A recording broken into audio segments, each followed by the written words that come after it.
Sonichu number 3, drawn June 20th, 2005. On the cover, we see 5 creatures which look like multicolored variants of Sonichu and Rosichu. Above them flies a red bird. Episode 10, Sonichu Babies. Once upon a time, a powered-up hedgehog collided with a Pikachu, and a rainbow of chaos emerald energy stretched for miles across the land. From this rainbow, 5 mysterious eggs flew from it to locations around the region. Mysterious beams of light also shone from the rainbow, but that's another story or two. Anyway, one egg landed in a jungle, and it was found by a mother Venusaur and a father Skyther. Another egg landed by a beach, found by a mother Swampert. Another egg landed softly at a church stoop. It was found by a couple of nuns. Another egg landed in a dojo, occupied by young and old warriors. And the last egg landed in the mountains by its lonesome. See how these eggs hatched and grew. See premiere issue number 0 for Sonichu's origin. Christian Weston Chandler, the author of this comic, appears to address the reader. Cute intro, huh? Just so you know, he says, here are the original Sonny and Rosie, Sonichu and Rosichu babies. To the right of Chris, we see Sonny and Rosie, which look like infant versions of Sonichu and Rosichu. Goo goo, they say in unison. Wild Sonichu. In the jungle, the mother Venusaur has discovered one of the 5 eggs. Venu, she says, holding the green egg in her vines. Skyther. Scythe, says the Skyther, tapping the egg with his bladed forearm.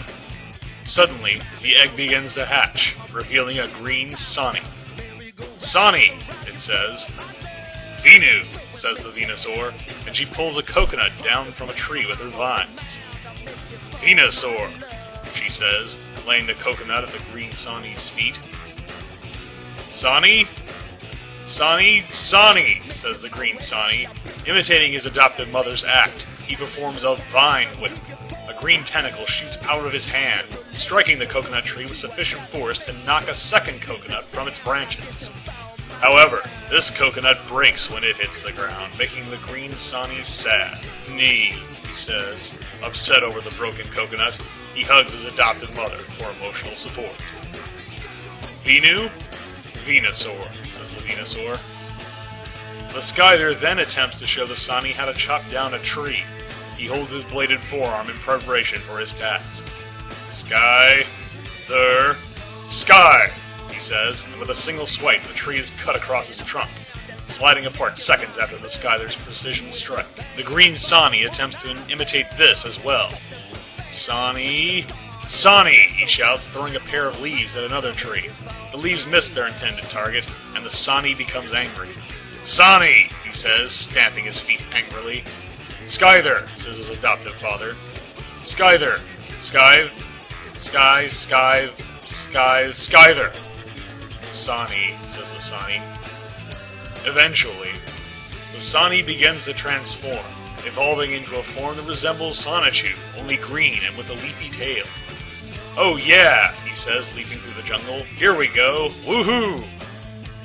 He uses his vine whip to grasp a branch and swing through the trees. I'm a hedgehog, not a spider monkey, he says.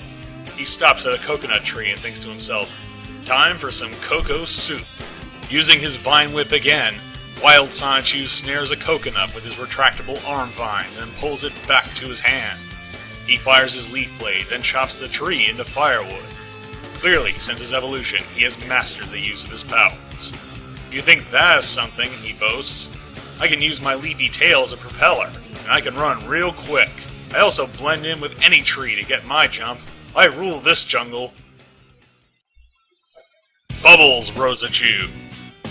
The blue egg sinks into the ocean until it is discovered by a passing Swampert. The Swampert takes the egg onto the beach and constructs a nest of sand for it. Swampert? It asks. It soon hatches, revealing a blue creature. Rosie, she says. Swamp, says the Swampert. See, says the blue Rosie, playing in the water. She begins to generate bubbles. One day, Swampert and the blue Rosie are swimming in the ocean, when a whale leaps over them and drops a boulder on the Swampert's head. Rosie? Rosie, Rose! Cries the blue Rosie as the Swampert sinks to the bottom. She dives in after the Swampert, but is unable to pull the more massive Pokemon up from the ocean floor. Rosie! She shouts, and suddenly she begins to transform, just as Wild Sonichu earlier, now resembling a blue version of Rosichu. She says, "Don't quit, Mama, I got you." She dives into the water again and fires an ice beam. The buoyancy of the frozen seawater lifts the Swampert up from the depths, and the blue Rosichu helps her back onto dry land. Later, Swampert? The Swampert says, amazed to see Rosie's new form. "How are you feeling, Mama?" asks the blue Rosichu. Swampert, says the Swampert proudly. "I nearly lost you as you sank into the ocean, but I saved you," says the blue Rosichu. "My Mama Swampert was excited after I rescued her," says Bubble Rosichu, narrating her story. "Now I freely swim the ocean that is my backyard. I found many new friends in the future, but I'll never forget what Mama said. Stay strong and true to your heart, and you will prevail. I'm so happy, I think I'll make a seashell necklace." Angelica Rosichu. The third egg lands at the doorstep of a church, where it is discovered by two nuns.